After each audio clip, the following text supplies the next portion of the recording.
All right.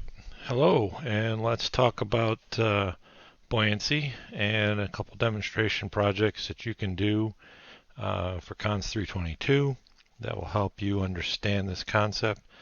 And I'm going to get started.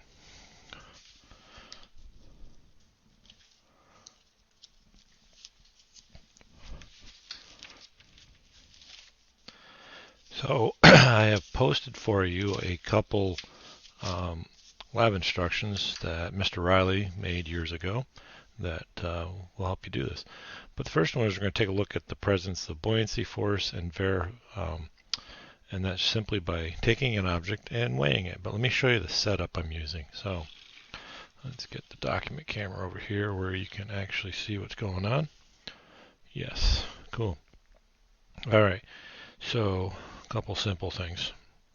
One, I have a weight created here with basically PVC, half-inch PVC with two caps. I've done a bottle knot on top. If you're a Boy Scout, Girl Scout, you probably know how to tie one of these, but if not, you just need to create a knot around it so you can hold this thing in the water. And this has a certain bit of, I've filled it full of sand, so it has a little more weight to it than just the PVC. Okay, so we're going to need that.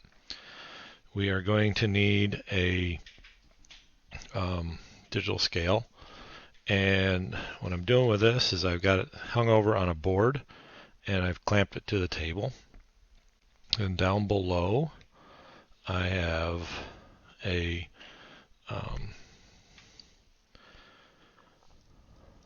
container full of water, and I'm going to do something that if you had a graduated cylinder would be a better way to go about it, but this will do very nicely for what we're doing here. Okay, where did I get these things from? So the PVC I got from hardware store.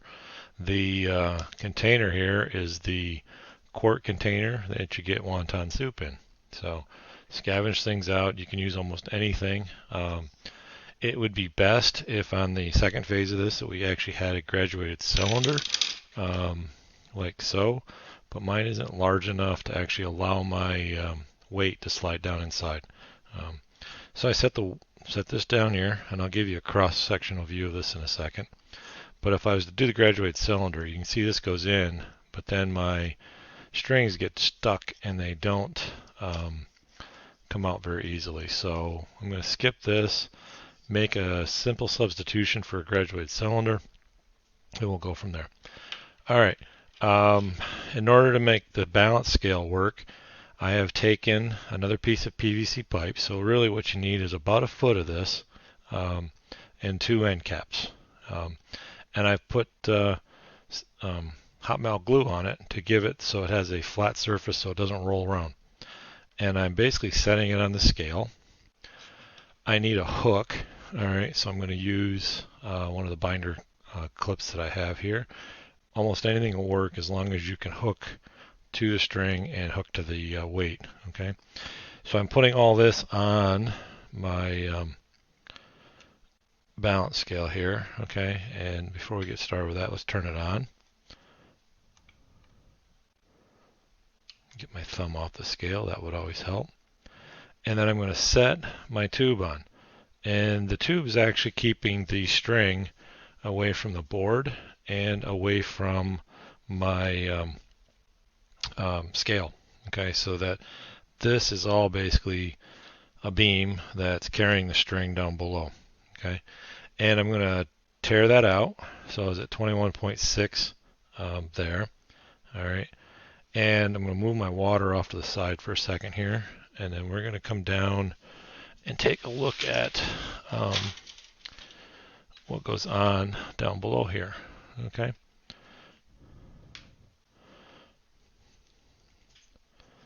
All right, so I have an upside down view of my scale. So let's switch that around for you. Okay. So I'm going to take my weight, all right, like so, and I'm going to hang it from my scale. Okay, and what I'm getting is the weight of the object. Nothing to do with the water and all in the container, just the weight of the object. So I'm 26.1. I'm going to write that down. 26.1 grams. And that's the weight of the object in the air. Okay. Now I'm going to cheat a little bit here. I'm going to take this off, and I'm going to slide the water in underneath this whole setup. Okay. And I'm going to do two things. Before I stick this in here, I'm actually going to see where I am on my this green ruler I have, and try to measure the height, because I'm also interested in how much water is displaced when this thing is suspended in the water. Okay, and I'll go over that stuff here in a minute, but right now I'm at 10 centimeters is my depth. Okay, so I'm pretty good, and I'm going to take and put my object on, and just so it doesn't move around on me, I'm actually going to close that up, and I am suspended just below the surface of the water. Maybe I'll give that just a little bit more open. It doesn't seem to be as deep as I wanted it to be. Okay, so I am pretty much straight in the water. All right, see I'm down below here, and I get a weight now of 7.7 grams. So I'm going to record that, 7.7 grams, and that's my weight in the water.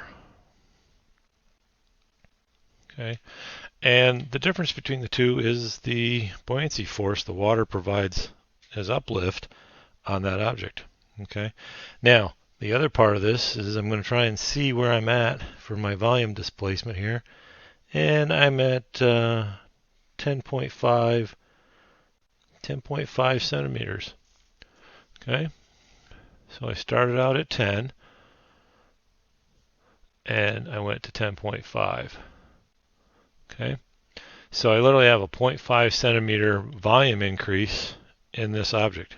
Okay, so that's just my H depth penetration. So we're going to have to do a little bit of math here, and we can take care of that. Now, it'd be really nice if the wonton soup container here was a pure cylinder. It's not, so I'm going to take the measurement at the top, I'm going to take the measurement at the bottom, and then I'm going to divide that by 2, and we'll take the average diameter of this thing to figure out what the volume is. Not a perfect setup, but it'll give us close enough results to make the world somewhat happy. All right, so that's literally the simple demonstration for buoyancy, and you can almost do this with any object. Doesn't have to float.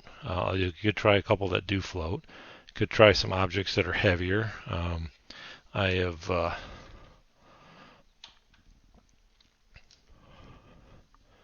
gotten an old film canister with steel BBs in it.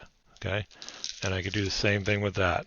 Doesn't make a difference as how much or what you use for weight. Everything will hang this way and have some sort of buoyancy lift. Okay, pretty simple setup. I wouldn't spend a lot of money doing this, but it's just things that you can find, and away you go. All right. Okay, I'm going to stop the video there and